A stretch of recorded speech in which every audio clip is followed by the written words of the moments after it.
Hi everyone, and welcome to week 2 of COVID Conversations. My name is Marlise, and I am the CU's Publicity Officer. This week, we're extremely excited to be welcoming Ashley Stewart from the Christian Medical Fellowship to be speaking to us on the topic of searching for joy amidst loneliness and isolation. We're going to be having a Zoom call afterwards as well at 7 o'clock, so do join us for that. And without further ado, here's Ashley.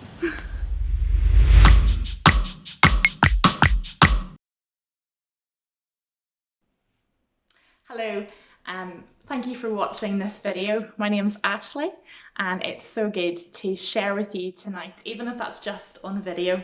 I hope to meet some of you online on Zoom afterwards so we can discuss the things that I'm talking about in a little bit more depth.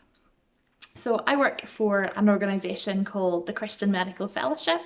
I work on the student team, and so I work with nursing and midwifery and medical students and helping them to integrate their faith with their studies. I also work as a counsellor here in London. I trained in working with adults, and recently I've been working in a sixth form college and a secondary school working with young people. And I used to be a doctor, so I was a doctor before I changed career to move into counselling. So I'm really interested in mental health. And tonight I've been asked to talk about loneliness and isolation and mental health. That's a really relevant topic for the situation that we find ourselves in at the moment, especially in this week where restrictions in London have been increased once again. And I wonder if you think back to March, whenever lockdown was announced for the first time, what was your initial reaction? I remember watching Boris's announcement, and the first thing I felt was fear. It wasn't fear of COVID, it was fear of lockdown itself. It was fear of isolation. So I'm currently single, and my friends and my family live nearby, but they don't live in the same house as me. And so my first thought was a fear of being on my own, a fear of being lonely. And so the first thing I did was I picked up my phone, I phoned my sister, who lives just down the road, and I said, if this lockdown goes on for a long time, can I have a plan B? Can I come and move in with you and your husband and your kids? That's exactly what I did. So 3 weeks into lockdown, I got a bit fed up with my own company and I moved in with my sister and my brother-in-law and 3 little nephews who were 1 and 4 and 6. So it was noisy and chaotic. I was trying to work from home and I would have a baby sort of toddling into the middle of my work Zoom calls, or I'd have a 4-year-old randomly appearing in one of my meetings. I would be woken up really early most mornings by a 4-year-old and a 6-year-old coming bouncing in and telling me to get out of bed. It was noisy, it was busy, but you know what? It was so much better than being on my own, because relationships bring us joy, they enrich our lives, and loneliness isn't good for us. And tonight I want us to think about that joy that we can get through relationships. Now, this is not a talk on how to look after your mental health in isolation. It's not even a talk on how to boost your mood when you're feeling low. Those things are important, those things are relevant, but that's not what I want to talk about tonight. Tonight I want to look at something a bit deeper than that, to ask some deeper questions. Can we find a joy that is indestructible and lasts forever? Can we find a relationship that really satisfies and gives us hope and meaning and purpose and peace? Is that possible? Spoiler alert, the answer I believe is yes. However, I don't believe you can find that on your own. You need a relationship, a special relationship, which we're going to think more about as we look at what the Bible says about relationships and joy. But first off, back to that word we have all grown to hate, lockdown. And like I said, I was worried about isolation. I was worried about loneliness. I wasn't just afraid of feeling lonely. I was worried about the impact that it would have on my mental health. So like I said, I work in mental health, but I've also had my own struggles with mental illness. So over the past sort of decade or so, I have struggled with recurrent depression. And I've had several episodes, about 3 or 4 episodes, where I've been really sort of debilitatingly depressed. It's affected my ability to function, to work, to study. And I've also struggled with an anxiety disorder in the past. Now, I've been well for the past couple of years, but I'm very aware that I have to work at keeping myself well. So there's medication and there's therapy and there's lots of different things that have been really useful and helpful in keeping me well. But one of those key things is my relationships. In spending time with the people I love, with the people who bring me joy, and that helps me to recover when I'm feeling ill. It helps me to stay well. And so that's why isolation scared me so much, that fear that being lonely would actually make me ill, make me depressed. And I'm not alone in thinking that. I'm not the only person who needs relationships. Now, you might not have ever suffered from a mental health problem, but I'm sure that you can agree that loneliness isn't good for us. Lots of studies and research have shown that being isolated and being lonely is bad for our mental health. It's even bad for our physical health. We don't do well in isolation because we're wired for relationship. We're designed for relationship. Now, don't get me wrong here. You might be listening to this thinking, actually, I'm an introvert and I really enjoy my own space. That's different. I'm not saying everybody is extroverted and wants to be around people all the time. Of course not. Some of us have different temperaments. I'm an introvert myself. I like having some alone time. I like and thrive having some time away from people. But that's different from being completely isolated or being completely cut off from meaningful, enjoyable relationships. We might thrive in our own company sometimes, but we don't thrive if we're always on our own. We are designed for relationships, and we're designed for relationships to bring us joy.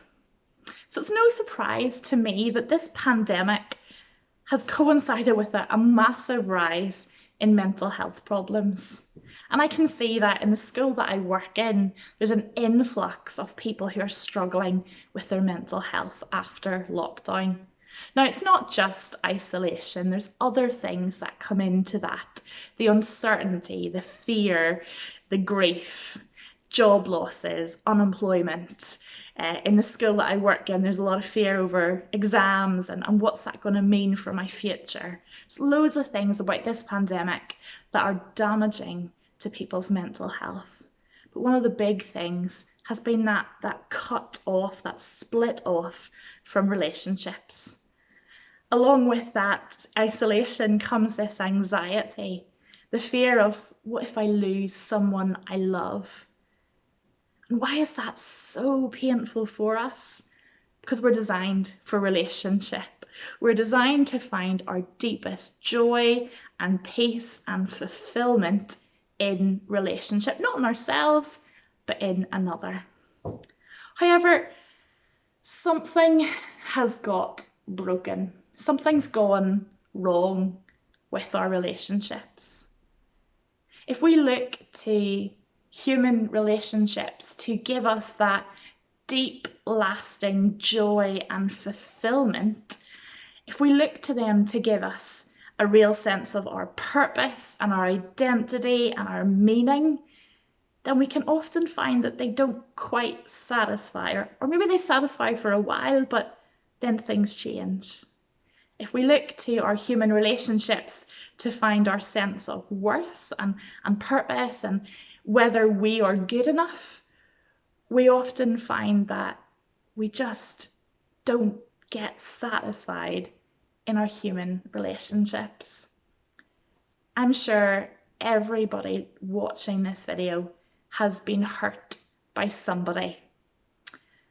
We get hurt sometimes in relationships. For example, when you are in a relationship with a girlfriend or a boyfriend, and maybe you're madly in love with that person. Maybe you want to spend the rest of your life with them and you expect to get married to them.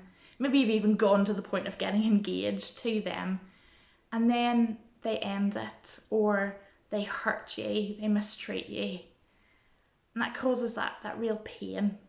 Maybe you have known the pain of being betrayed by a friend or let down by somebody that you trust. Maybe in your family relationships, you've known hurt. For instance, maybe you grew up in a family home where there was a lot of conflict or arguments. Maybe even some of you watching this have known the pain of being abused by someone, by having that trust violated by another. We need relationship, we long for relationships, we find joy in relationships, but we can also experience a lot of hurt in relationships. Even if this hurt is not intentional, even if it's by people who really love us, something has got broken in how we relate to one another. Now, you might be listening to this and think, here now, you sound like the prophet of doom. Actually, my relationships are really good and I'm really happy and I really enjoy and love the people I'm around. That's brilliant. I really hope that is the case for most of you watching this video. But that's different than having our entire life satisfied through human relationship. Let me give you an example. So I have some friends that I've known for decades. My best friend, we've been friends for 20 years, 21 years. And I love those friends. I get a lot of joy from those friendships. They make me laugh and they enrich my life. I just love spending time with those friends. They make my life better. I have, like I've said before, I have 3 nephews who are wonderful. They're a lot of fun and they're a lot of energy, but they make my life a lot better. I love being around them. I can't imagine life without them. But do they satisfy every desire of my soul? No, they don't. They bring me joy, but it's not the sort of joy that is deep in your heart that can last through any situation, any circumstance, can never be taken away. Do they give me my identity and my meaning and my peace and my hope for the future? No, they don't.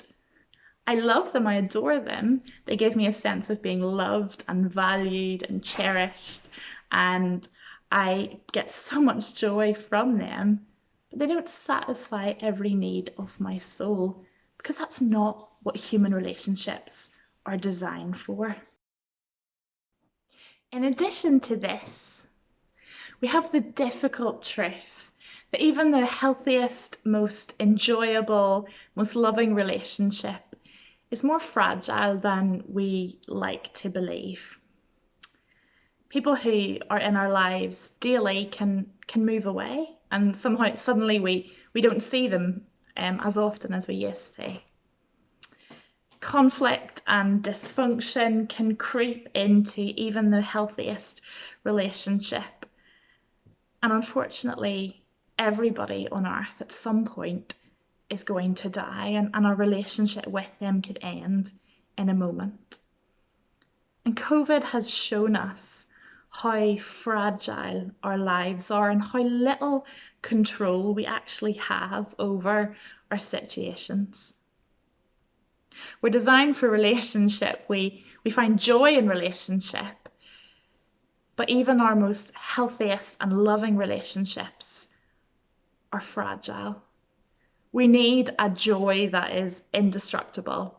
We need a relationship that can last forever and can satisfy all of our deepest longings.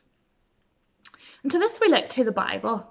It gives us a different story about life. It tells us to look beyond human relationships and to look to what God says about relationship. So let's look at the start of the Bible. The first book of the Bible is a book called Genesis. At the very start, it talks about how God created the world, and he created human beings. First one called Adam and his wife Eve, and he created them to have relationship with him. He spent time with Adam and Eve. He talked to them face to face. He walked with them in the garden. And they were able to delight in his presence, able to enjoy God. And that might sound strange to some of you listening to this, to enjoy God. Well, in the book of Psalms, we read about a guy called David. And David loved God. He messed up a lot. He did a lot of things that he shouldn't have done. But he also really loved God. And he talks about his relationship with God. And in Psalm 16, verse 11, he says, "You make known to me," he's talking to God, "God, you make known to me the path of life. In your presence, there is fullness of joy. At your right hand are pleasures forevermore." This was a guy who really delighted in God. That's what we're created for, to delight in God. We've been created to worship the things that bring us joy. So for example, I love nature, and I'm from Northern Ireland originally, and when I go back home to where my parents live, they live near the seaside, and there's these cliffs, and it's beautiful, and there's sandy beaches and rugged coastland. And when I look out at the sea and the view and the cliffs, I get this real sense of like, oh, beautiful. It brings me joy. It's so satisfying to look at. And then my natural response is to praise it. Oh, wow, look at that view. Isn't it amazing? The way that we're wired is we praise the things that bring us joy. It's a natural response. And likewise, the way that human beings are created, the Bible tells us, is that we are to delight in God, to find our joy, our real deep, lasting satisfaction in him, and out of that to worship him and praise him and to follow him. You see, God is worth delighting in. He's delightful. When we look through the Bible, we see a God who is good. He is loving and compassionate. He is merciful. He's kind. He cares about even the lowest people in society that other people just neglect and forget about. We read about a God who is all powerful, who created things just by speaking. We read about a God who is wise, who is the source of all wisdom, and yet he has such love and compassion and care for you and for me. He's delightful. And you were designed for relationship with him, to delight in him, and in that relationship to find your deepest satisfaction. So not just a happiness that depends on circumstances, but a deep-rooted joy that's always safe and secure in the knowledge that you're loved and you're cherished. You're designed to find your purpose and your identity and your meaning in him, not in other people, not in yourself, not in your work or what you achieve. You're designed to find it in that relationship with God. And this relationship is where you're meant to find your peace, that even when there's COVID and a pandemic and everything's uncertain, that there can be peace in the security that God loves you and has good plans for you. God also gives us human relationships as gifts to be enjoyed, to bring us joy, but they're to be enjoyed in the context where we get our real sense of satisfaction primarily from him. Yet something's gone badly wrong. The Bible tells us, so a couple of chapters into the first book of the Bible, God tells us that this perfect world that God created for man and woman to enjoy got broken. There was no death, there was no sickness, there was no pain, And yet, we know, looking at the world today, that that's not the world we live in. We see a lot of suffering around us. God created Adam and Eve and said, here's this beautiful paradise. The word Eden means delight, this garden of delight that they were to live in and take care of and enjoy being with him and enjoy being with each other and be in harmony with creation. And yet God didn't want human beings to just be puppets that he controlled. He gave us choice. He gave Adam and Eve the choice. They could worship and delight in him and go his way and have lasting and forever life. Or they could choose to not trust him, not trust that he was good, and to walk away from him. And Adam and Eve chose to go their own way. They wanted to be in control. They didn't really trust that God had good plans for them. They were worried they were missing out on something. And so they broke the only command, the only rule that God gave them. They disobeyed him. And in doing so, they rejected relationship with him and claimed authority for themselves. And that relationship with God got broken. Because God is perfect, because he is just, he cannot be in relationship with those who disobey him. And so he had to cast Adam and Eve out of this perfect garden and out of his presence. And because God is the source of life and the source of all goodness, when humanity rebelled against him, death came into the world, sickness and conflict and suffering, and eternal separation from God. The good gifts that God had given to humanity became corrupted. So shame came into human relationships and conflict and power struggles. Work that was meant to be an enjoyable gift became laboursome and difficult. And humanity no longer lived in harmony with creation. But it wasn't just the case for Adam and Eve. So every single person who's been born since then has an innate desire to go our own way. Now, you and I, if we're really honest, we don't like submitting to authority. We don't like being told what to do. We want to do our own thing. We want to be king over our own lives. We don't really want to worship and obey and delight in God. We want to do what makes us feel good, even if that's not what is truly the best for us.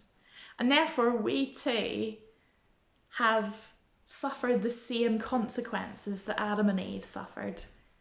And we've been condemned to this eternal separation from God.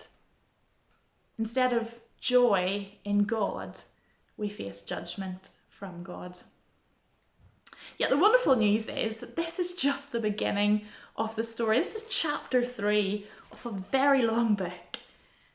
And the rest of the Bible tells a story of how God loved us, loved you, loved me so much that he put a rescue plan in place, designed to bring us back into relationship with him. So instead of facing judgment, you could find your joy in him forever in this life and also in heaven. God sent his only son, Jesus, who he loved completely, to die on a cross, to take the judgment that we deserve for rebelling against God. He died in your place. He rose again to life. And he's made a way that you and I can enjoy eternal relationship with God once again. So we look to another verse in 1 Peter, so in the New Testament. It gives us a summary of what Jesus actually did. So it says here, for Christ also suffered, so Christ is Jesus. Jesus also suffered once for sins, the righteous for the unrighteous, that he might bring us to God. Let me break that down. So Jesus was righteous. That means he had a right relationship with God. He lived in perfect obedience to God. He delighted in his Father God and he worshipped him. And yet he died. He suffered once and for all for the unrighteous. That's you and me, who don't live in right relationship to God, who have this broken relationship, this separation from him. And the reason that Jesus died in our place and rose again is to bring you and me to God, so that we can enjoy this eternal, joyful relationship with God the Father through his Son, Jesus. And to come to Jesus, to come to the Father through Jesus, involves asking God's forgiveness for refusing to worship him, refusing to obey and delight in him, and trusting that Jesus died in your place. He rose again in order to reconcile you, to repair that relationship between you and God. Now, you might be listening to this and thinking, but I've seen Christians be quite sad. And if you listen to the start of my talk, you'll hear that I have struggled with my own mental health. I've struggled with depression and feeling really, really low at times. So am I saying that if you are in relationship with God, that you will never suffer, never experience sadness? No, not at all. It's not what I'm saying. Am I saying that if you love God and are a Christian and are in relationship with him, that you'll never struggle with your mental health? No, that's not what I'm saying either. See, we live in a world that is broken. And we live in bodies with minds and relationships that have been damaged whenever we broke that relationship with God. And yet the joy that Jesus gives is something that is so indestructible that even in the pain and even in the loss or the grief that we might face, we can have this deep-rooted sense that I am loved, I am cherished, I belong to God, I belong to King Jesus, and that my future and my hope is secure. I will be with him forever in absolute paradise, and that he will never, ever leave me. So even when times are difficult, that joy and satisfaction and that sense of identity and meaning is secure, because it is not dependent on circumstance, it's dependent on God, and God doesn't change. So while struggles are inevitable in this life, the joy that Jesus offers is a lasting satisfaction in him and in his love. And this sort of joy can cope with things like not getting the grades that you want. You know, whether you ace your exams or you fail every single one of them, you can still be satisfied in Jesus. Whether you're single and you watch your friends get married, you can still be satisfied in Jesus.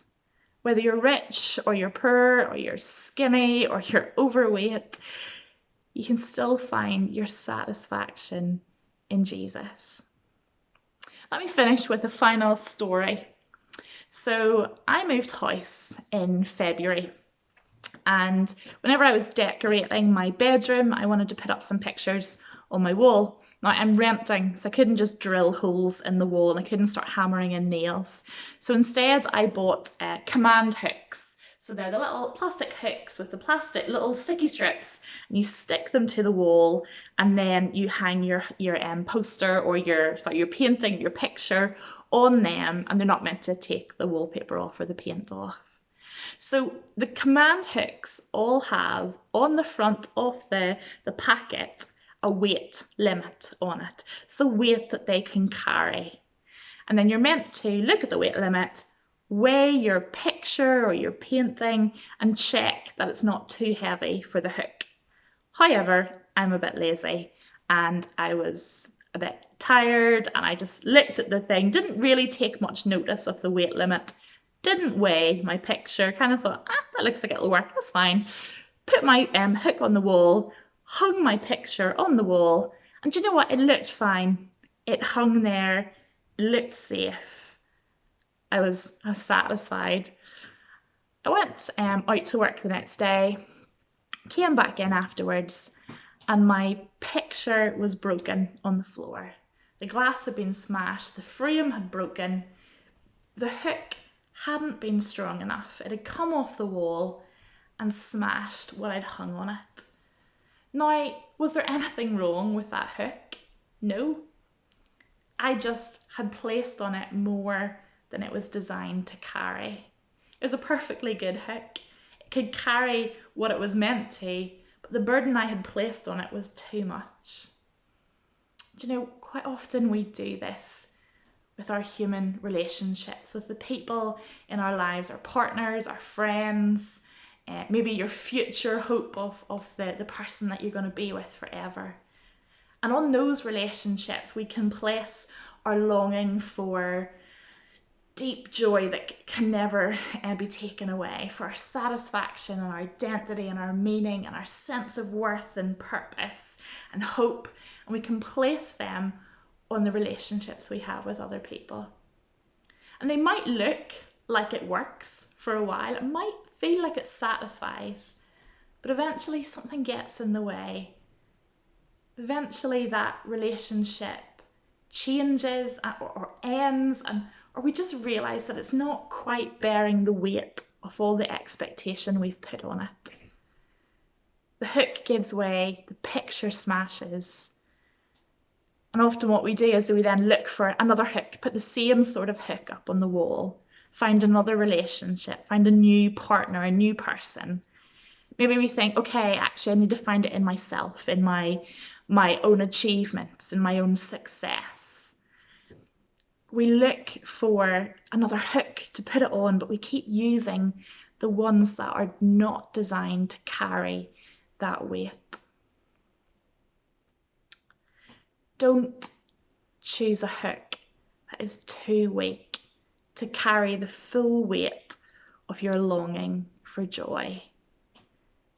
Choose a hook that can last. Choose the only relationship that can truly satisfy because it's what you were designed for. Choose Jesus.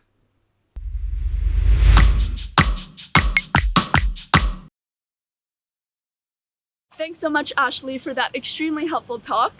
We're going to be back for another COVID Conversations in 2 weeks' time, but do remember that we have a Zoom call tonight at 7 o'clock. Ashley's going to be there, and we're going to be able to ask any questions that we have and to discuss the topic further. Once again, thanks for joining us, and see you tonight.